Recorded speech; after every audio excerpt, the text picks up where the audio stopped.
Was that a great sermon this morning? Yes. Yeah. I thought that was a powerful sermon today on Palm Sunday in the middle of Lent. I guess that's all right. The other day, a couple of weeks ago, the first Sunday in Lent, I recorded First United Methodist Church downtown. On the first Sunday of Lent, they were celebrating Palm Sunday. I think I told you that. Because their pastor's series of sermons for the Lenten season were on the days of Holy Week. And the first day of Holy Week, celebrated on the first day of the Lenten season, is Palm Sunday. And so he welcomed everybody to Palm Sunday 2 weeks ago. Today we celebrated Palm Sunday, or the entrance into Jerusalem. I want you to look at that. Paul's, I said Luke, I want you to look at chapter 11 in Mark's Gospel. Chapter 11 in Mark's Gospel. I've got it open to Mark and I said Luke. It pays to get old.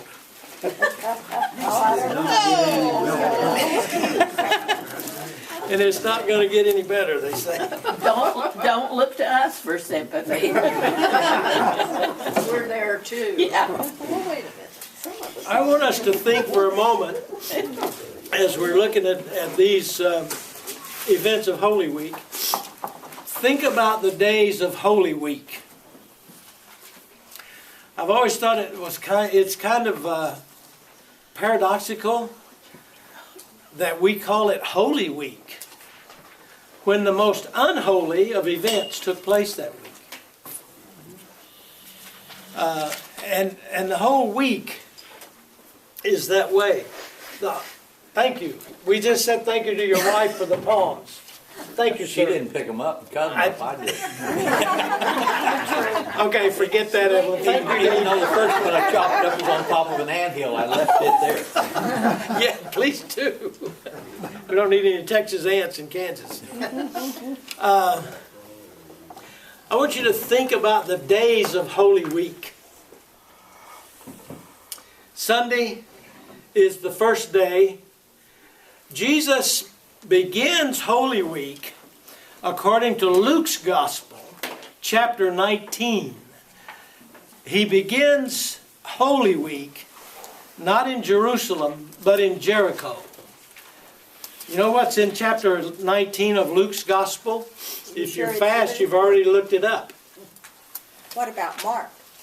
We're going to get to Mark in a moment. Okay, you got me confused. Okay, now we're going to Luke 19. Luke 19. He visited, It's a story. visited Zacharias. Yes, Zacchaeus. Zacchaeus, yeah. It's a story of Zacchaeus, chapter 19. So Jesus is in Jericho the day before the Sabbath, and the day after the Sabbath would be our Sunday. And he walks from Jericho up to Jerusalem, and it is up. Steep climb from Jericho, 20 miles, up to Jerusalem. And that's the day he makes that big entrance into Jerusalem. I want you to think about the events of these days in Jerusalem. I think Jesus is in a very unusual mood during this week. We find Jesus doing things during Holy Week that he has never done before. And it seems very out of character, I think, for Jesus. This whole week seems out of character for Jesus. On 2 or 3 occasions, we find Jesus very angry. That's out of character for Jesus. Remember that first time he went back to Nazareth at the very beginning of his ministry. This is 3 years ago now. You remember what happened at Nazareth? He read the scriptures, and they were going to take him out and stone him. At another place, he went to the Sabbath, and they wanted to proclaim him king. Remember? They were going to take him out and make him their king. But Jesus slipped away from them. And that happened on more than one occasion early in his ministry, as his fame and his popularity mushroomed. They would proclaim him king, their leader, but he refused. But look at Palm Sunday. What does he do? He Goes in triumphant. He comes in triumphantly. Great multitudes praising him. And he goes right along with it. He's never done that before. He's turned those kind of things down all the time, every time before. But on Palm Sunday, not only does he participate in that great entrance as they are proclaiming him and shouting to him and praising him, he orchestrated the whole thing. That's unusual.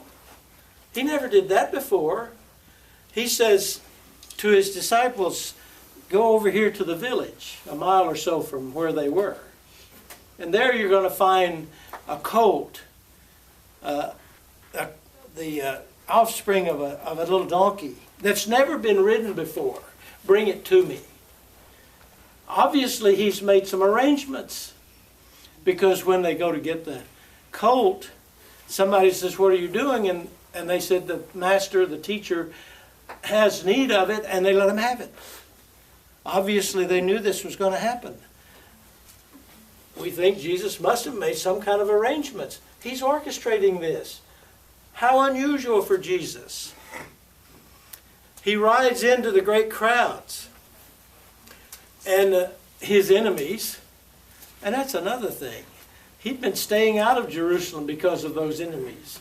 And here he is riding right into the hotbed of his enemies amongst all of this noise. I mean, if you're going to go to Jerusalem where all your enemies are and they're still trying to take your life, wouldn't you just slip in the back door quietly?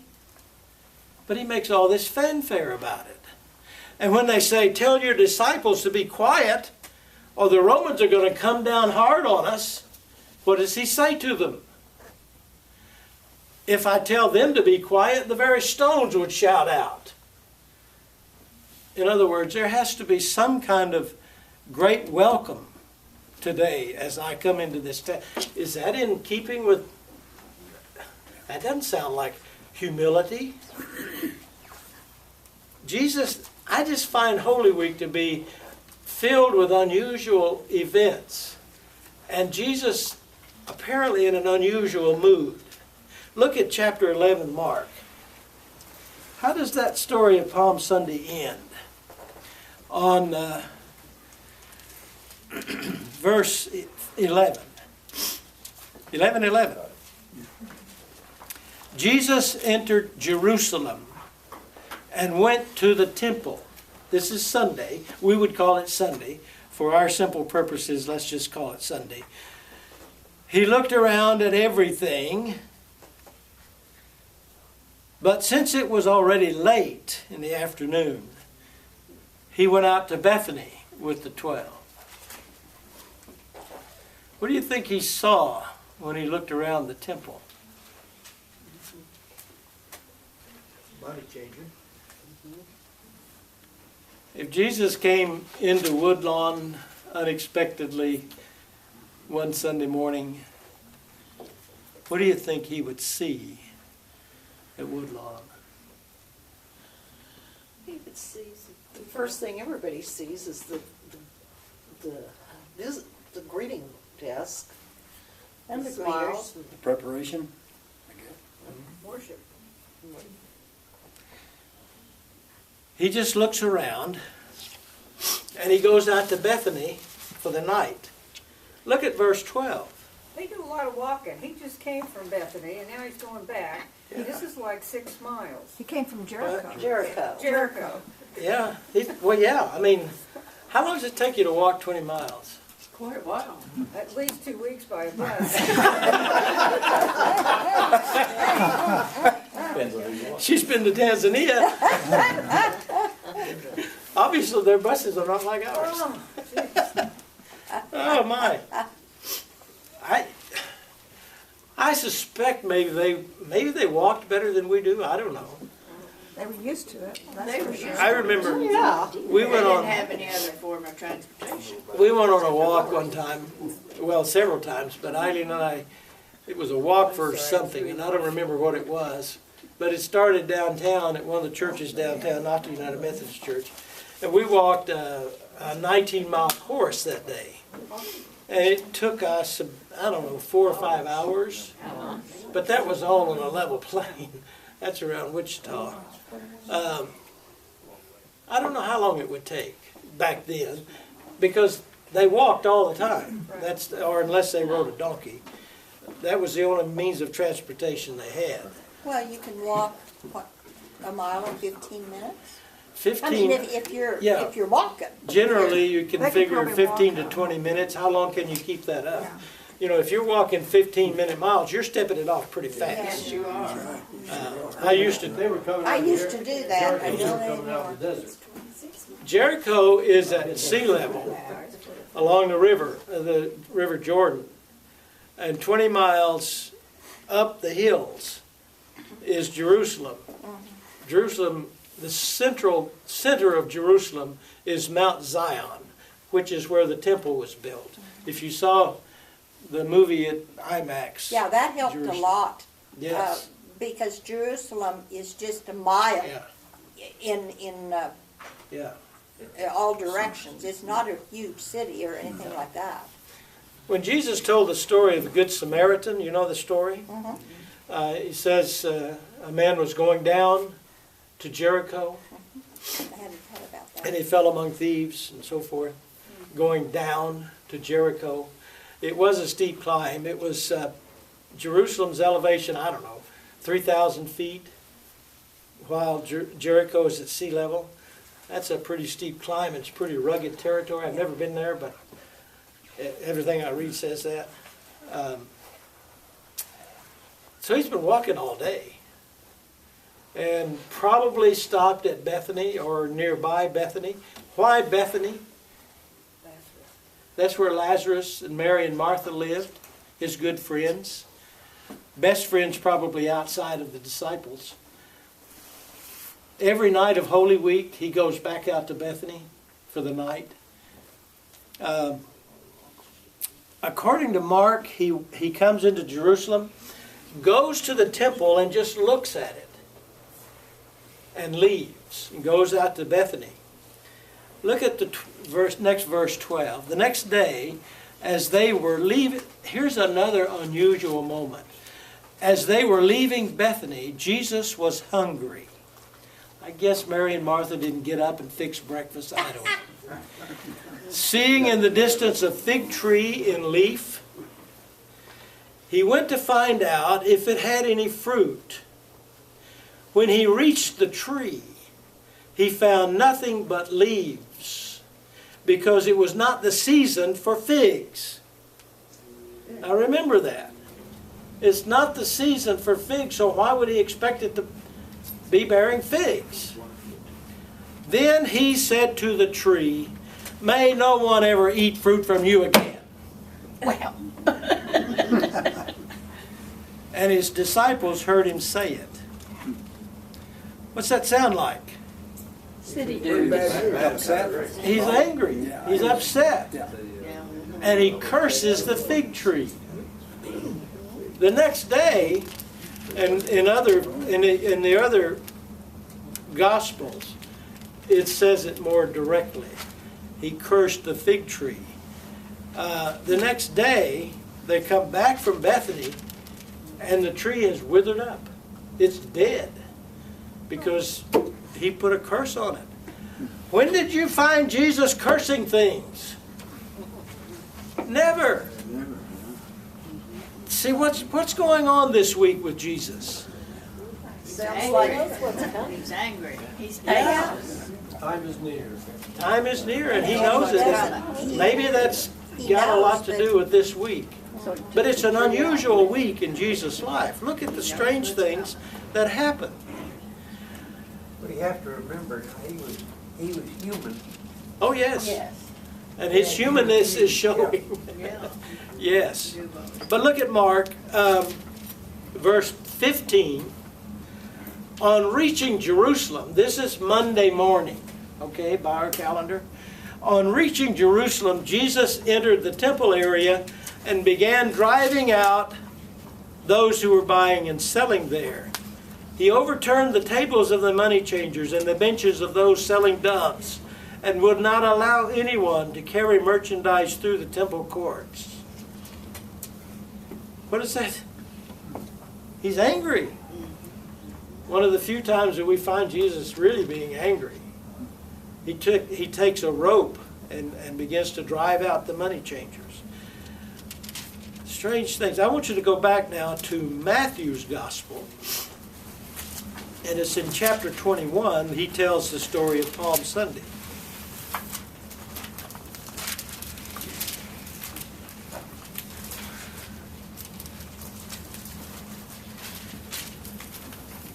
Also go, put your finger in Mark and go to Luke. We're going to compare all three Gospels for this Sunday to see what they say.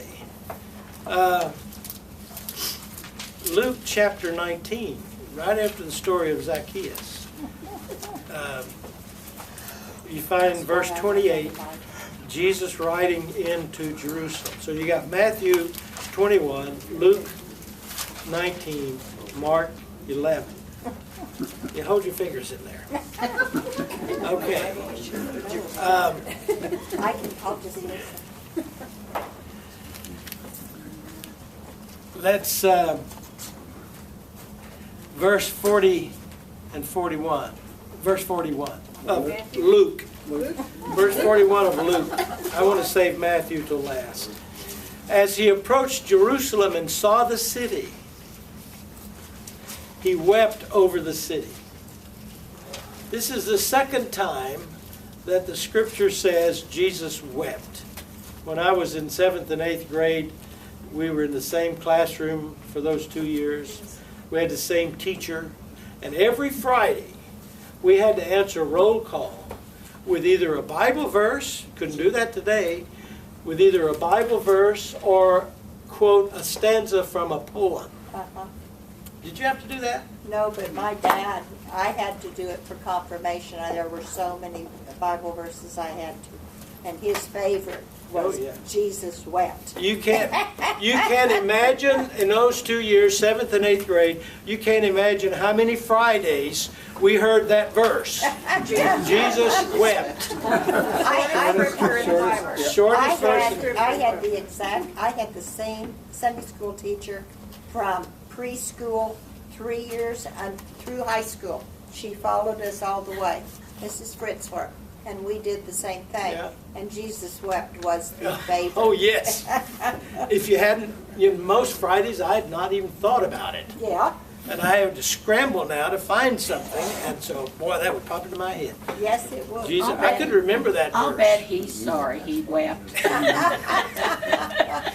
Well, this is the second time the scripture says Jesus wept. What's he crying over this time? Jerusalem. I think he's crying over the fact he knows what's going to happen. I think that's why he's crying.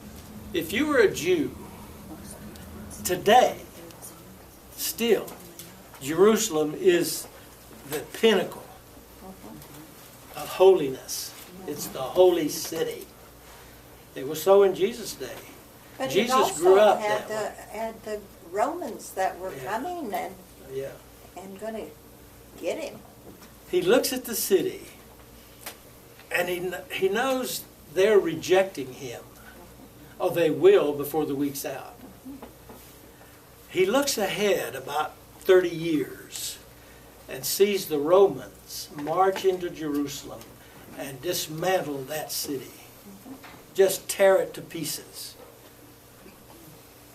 And he weeps over the city. Cries over it because it's so dear to him. And yet, they won't listen. He weeps over the city. That's, again, a bit out of character, I think, for Jesus. Not the feeling, necessarily, but the reaction to the feeling. Verse 45. This is on Sunday now. Then he entered the temple and began driving out those who were selling. On Sunday. When did Mark say it happened? The next morning. On Monday. Every day he was teaching at the temple. Luke 19:47. Again, that's unusual. The temple represents a center of his enemies. Yet he's there every day. Teaching. So do you Right drive in him their out very 2 days midst. in a row? Huh? Do you drive and maintain that 2 days in a row then? He's Well- there every day, maybe one time he's recording, he did it on Sunday, another time on Monday. The heading in my study Bible at the beginning of verse 45 in Luke chapter 19 says Jesus clears the temple again. Oh, my goodness. When did he do it?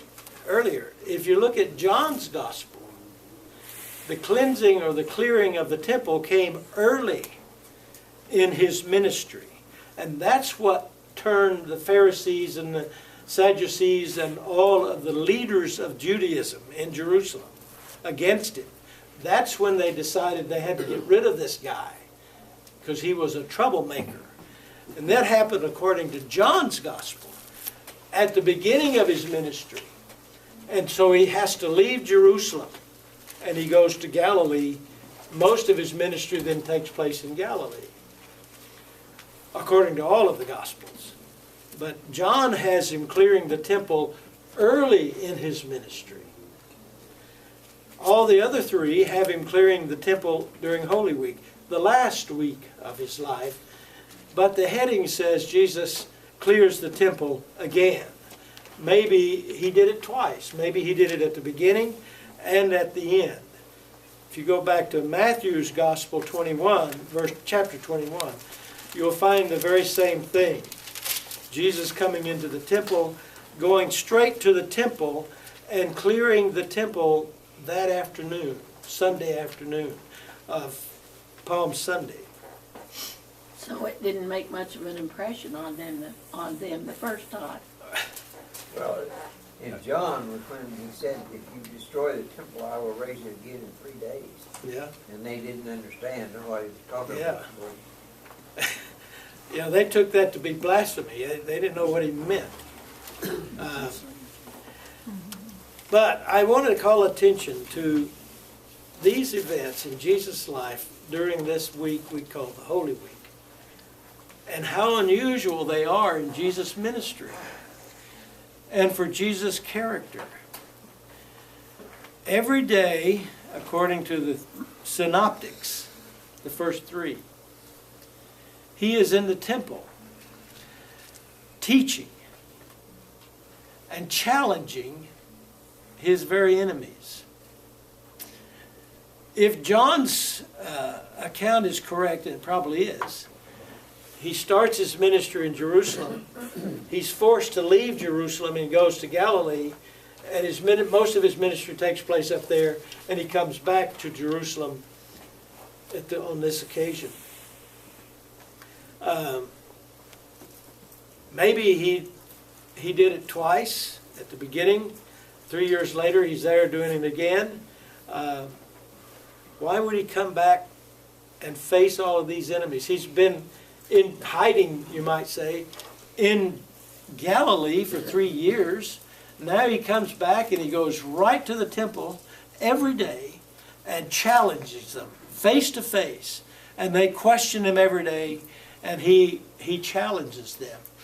If you'll read the Gospels during that last week, and all four of the Gospels, most of the Gospels are taken up with this 1 week in Jesus' life. Luke has, 28 chapters in Luke's Gospel. And Jesus begins his journey, 24 chapters. Jesus begins his journey to Jerusalem in chapter 9. And the rest of Luke's Gospel mostly is about that final week. John has 4 chapters on the last night in the upper room. Well, my goodness, there were 3 years of ministry that John hardly covers it all. So this is an important week. Jesus even goes so far as to begin to call his enemies names. This is not like Jesus.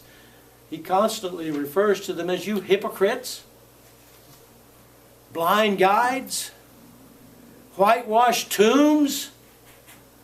I mean, is this the way to get along? Mm-mm. I've told you the story of a good friend of mine in seminary who came to seminary the same year with our freshman class.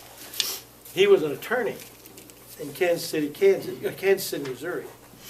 One of the busiest divorce lawyers in town. His daughter had gotten married and became a Christian. Dale was not anything. And basically she'd been raised not anything. Never went to church. She suddenly became a Christian, and she was just overboard with being a Christian and reading the Bible. And she was constantly quoting the Bible to her dad. So he decided he wanted to check out what this was all about. I would have never thought about enrolling in seminary just to find out what my daughter's thinking about. But that's what Dale did. He enrolled in seminary. Just out of curiosity as much as anything, I guess. And boy, I think his first semester was our Bible Corps unit, where we studied the Bible 4 hours a day, every day of the week. That's a lot of Bible. We had an Old Testament and a New Testament professor, team teaching. It was a magnificent semester. But by the end of that semester, I mean, Dale was captivated. He had become a Christian. He finished seminary. I mean, he just came for that one class, basically. And by the time that class was over, he was captured.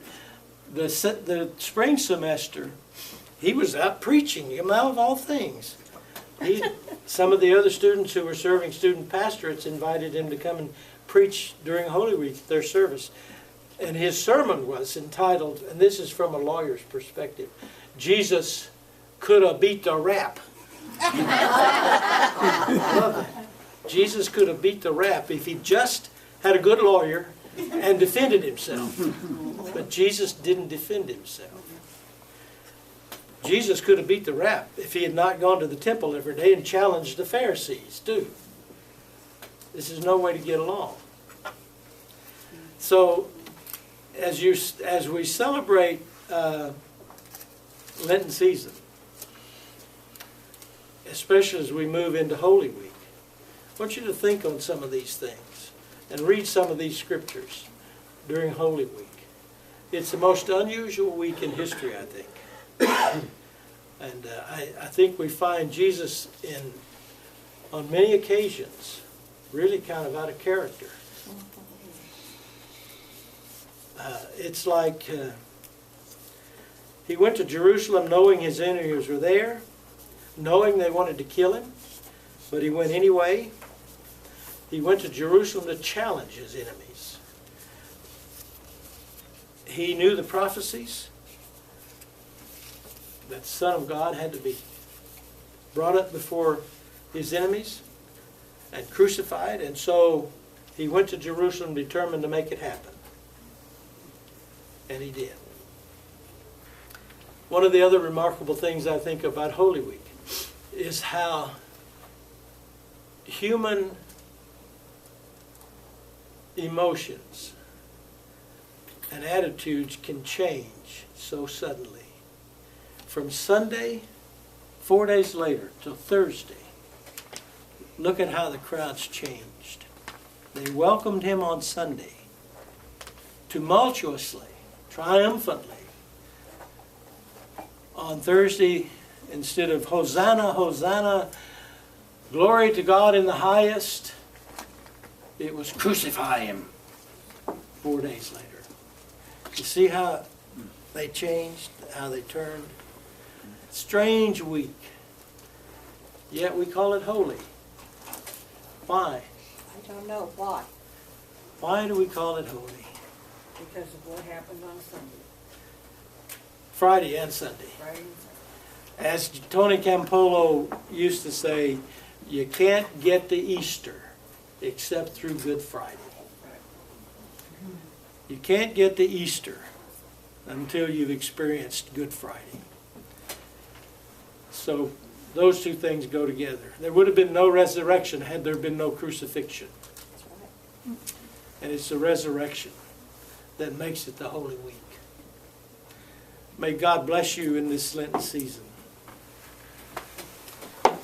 If you haven't heard today's sermon, go listen. Oh, Mel, yeah, go listen. The game will wait. I don't know.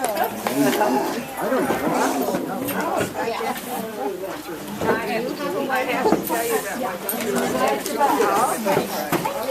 Enjoy the day. my ever true. 80 miles an hour. Well, we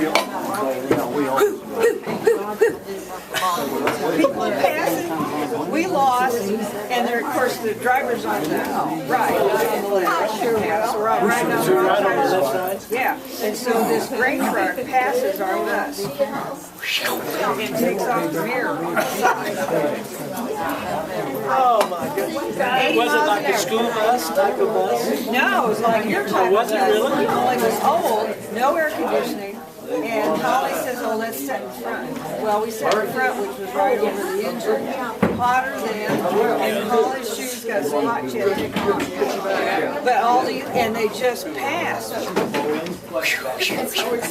80 miles an hour. And no speed limit. I hope that made you appreciate it. Oh, yeah, but there are no stop signs. And every time you go through a little village, there are all these bumps, speed bumps. And so it's, They don't need stop signs, it's the first person there.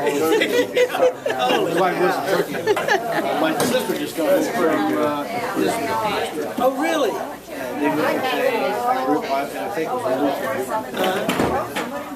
so they were in land at least 10 days. I was in land 10 days. So I remember going to Masada, and I remember going to Jericho, because we're just like sand everywhere, you know, dudes and all of a sudden we come to hell. There's some factories in Jericho, and when we got there, it wasn't like when we got there, they were excavating 28 civilizations. And the reason that they keep having civilizations there was because there was water. I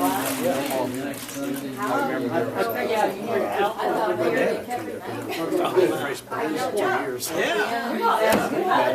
Where's your sister? They drove down to